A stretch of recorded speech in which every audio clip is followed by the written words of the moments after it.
The movie is set in 1862, and it revolves around Elizabeth Lib Wright. She is an English nurse who is sent to a tiny Irish village to observe an 11-year-old girl named Anna O'Donnell. Anna's family has made an unbelievable claim that she has not consumed any food since the last 4 months. Yet, she is perfectly healthy and fine. Given the cost of my recent grocery bills, I too would love to know how Anna does it. In the first scene, Lib arrives in Ireland and makes her way into a lodge where she will stay for the entirety of her visit. The next day, she is taken to a place where the village committee is waiting for her. Lib learns that she will be assisted in her endeavor by a religious nun named Sister Michael. The committee consists of a medical practitioner, a priest, and some other important people of the town. The meeting starts, and Lib and Sister Michael are instructed to keep watch on the girl Anna with the help of routine 8-hour shifts for 2 weeks. On the 14th day, they are to report their findings to the committee members, which will finally reveal if Anna has supernatural abilities. Before ending the meeting, the committee also warns Lib and Sister Michael to not confer with each other about the case. Afterwards, Lib travels to the O'Donnell residence with the medical practitioner Dr. McBrearty, which lies on the outskirts of the village. There, Lib meets the extremely religious family of Anna, which consists of her parents and older sister Kitty. It turns out the little girl receives visitors from all parts of the country who are keen to witness her miracle. After the visitors leave,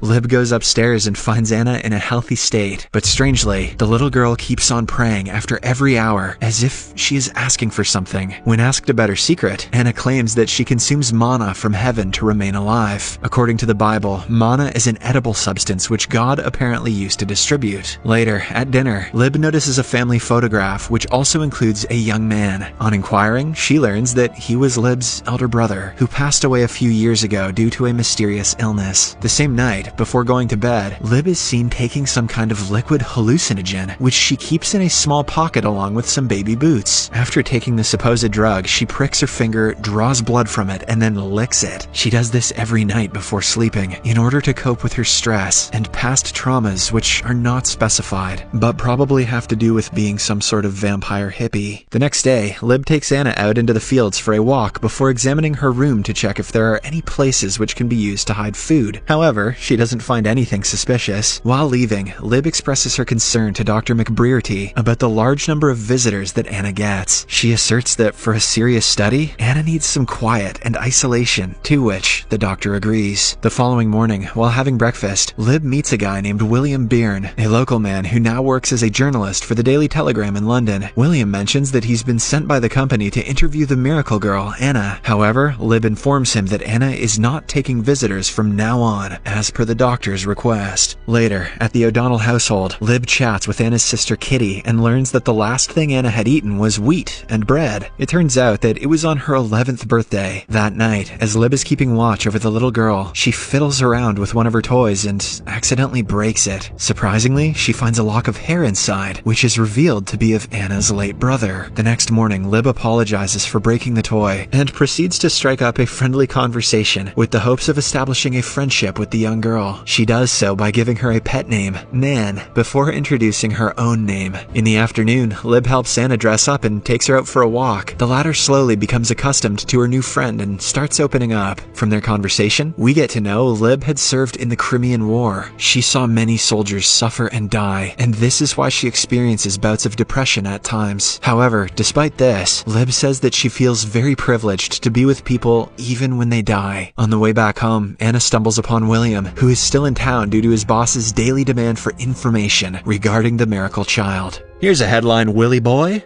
Shove it up your ass. He presses Lib for information, and the latter finally reveals that nothing but water has passed through Anna's lips in the past few days. However, William doesn't believe it and calls the whole thing a hoax. As the days pass, Lib notices something strange. Every night before bed, Anna's family prays with her, and the mother even kisses her mouth as part of the ritual. Suspecting that it has something to do with the whole case, one day, Lib banishes the family from getting in contact with Anna. She lies that it is a requirement requirement of the watch, as per Dr. McBrearty's orders. The family becomes very distressed because of the new rule. Surprisingly, the very next day, Anna's health begins to decline, possibly because of the lack of nutrition in her body. Lib informs the journalist William about it, and the two decide to wait until something conclusive comes up. The same day, as Lib carries out her regular inspection and checkup of Anna, she finds out that the little girl's teeth are decaying, and that one has already fallen out. On her way back home, Lib meets Anna's sister Kitty, and the two strike up a conversation. Kitty reveals that she and William were once close friends before he was sent to school in England. He studied for years and returned, but by that time his entire family had perished due to the Great Famine. Hearing this, a shocked Lib returns to the lodge and tries to comfort William. One thing leads to another, and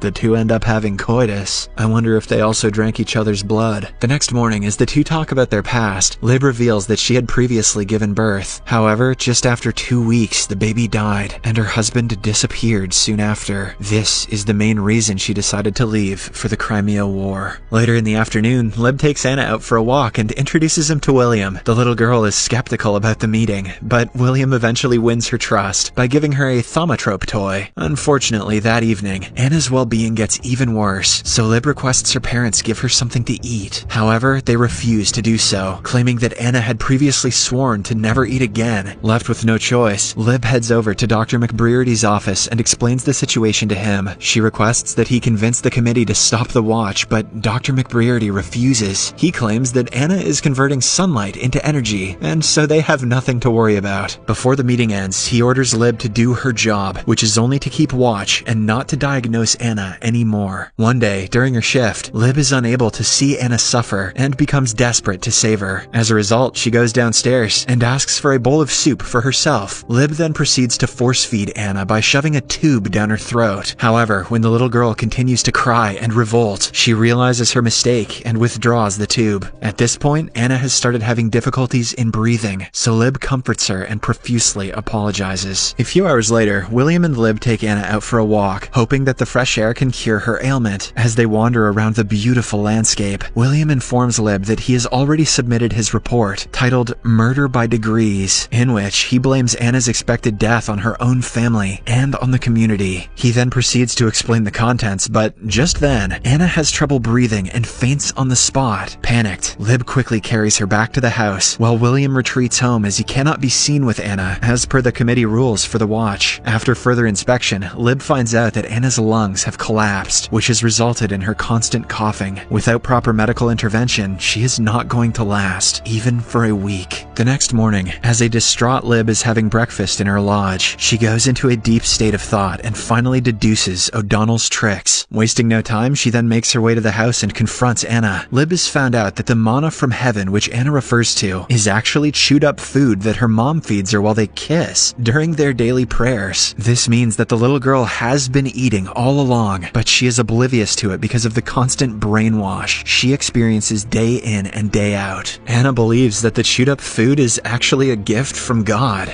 I thought the kisses just tasted like food. However, when Lib informs her about the truth, Anna finally realizes that she has been duped. She then goes on to disclose the reasons for her fasting. It's revealed that her late brother had often mistreated her in the past. Their parents knew about this, but didn't do anything to intervene. Instead, after the evil brother passed away from a mysterious illness, they blamed his death on Anna. Now they are forcing her to pray every day, so that the evil brother can escape hell and go to heaven. They know that Anna will die due to starvation and malnutrition, but they don't care. Hearing all this, a shell-shocked Lib decides to relay all this information to the village committee. In the next scene, she calls a meeting of the council and informs them of her findings. However, to her dismay, none of them believe her. Even her partner, Sister Michael, denies seeing anything suspicious. Later, Anna and her parents are also called for a proper questioning. But, as expected, the cunning parents deny feeding Anna anything other than manna from heaven. This results in the continuation of the watch, and Anna's health keeps on deteriorating. One day, she vomits and struggles to stay upright. A devastated Lib tries to convince Anna's mother to feed the little girl and take her to a doctor, but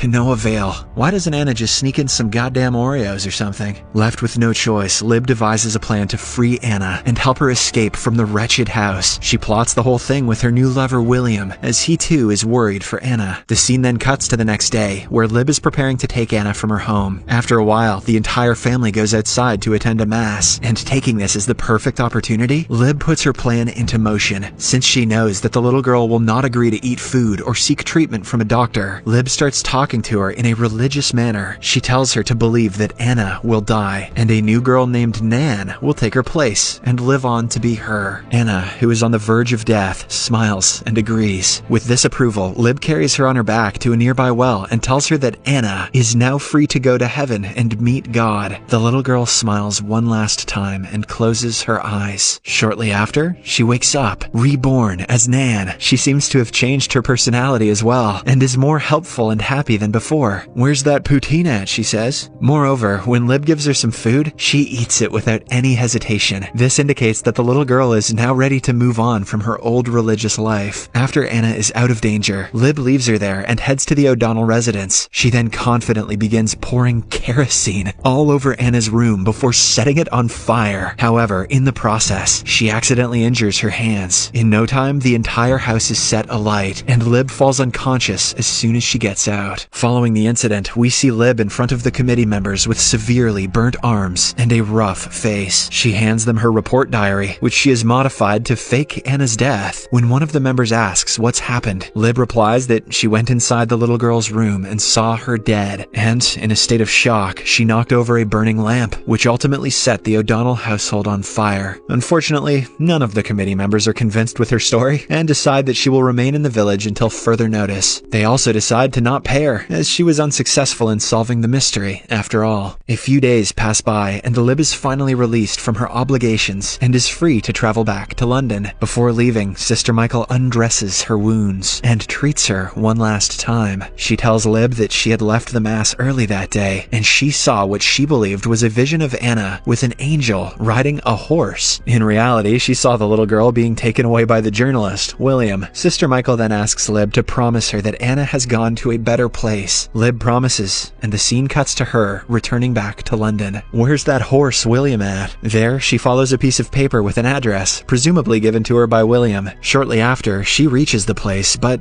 doesn't find anyone nearby. Suddenly, she hears a knock from a window, and to her surprise, she sees Anna, all healthy and well. She also reunites with William, and the three take a family photo. In the final scene, they board a ship to Sydney, and all three of them change their names to make sure that their past lives don't come back to haunt them. The movie ends with Lib and William happily looking at Anna, stuffing her little cheeks. Subscribe for more videos like this, turn on notifications, and leave a like to help the channel out. Thank you for watching.